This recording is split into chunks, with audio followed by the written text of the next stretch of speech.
Well, welcome back to Moments with Mudra. This will probably be our last Mudra moment before the election, and I think one of the things I want to stress with you today is the importance of your vote.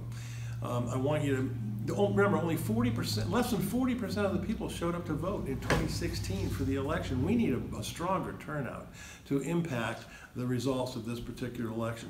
The one thing I want you to know when you go to the polls is that if for any reason you are turned away from the polls, if a poll worker says you are not registered to vote and you can't vote, please don't leave.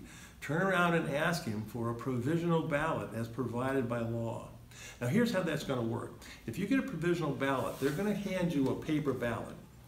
Go someplace in the polling place, concentrate on what you're doing, take some notes if you need to about who you want to vote for if you can't remember it, so you have that handy, and fill the provisional ballot out.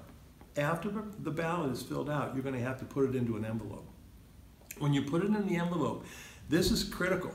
You're going to have to print your name on the envelope in the space provided, and you're also going to need to sign your name, and those two signatures the name needs to be the same, both. So if your name is James and you go in and write Jim, you're going to probably lose that ballot. So it's James and James, printed and written, and then put it back in that envelope and then return it to the poll worker there at the polls.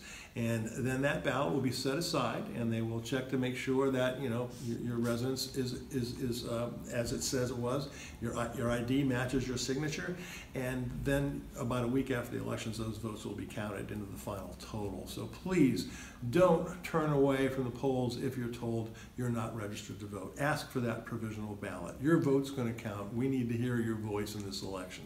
So thanks for tuning in to the Mudra Moments. It's been a pleasure to talk with you, and I hope it's been of some assistance to you as we approach this midterm election.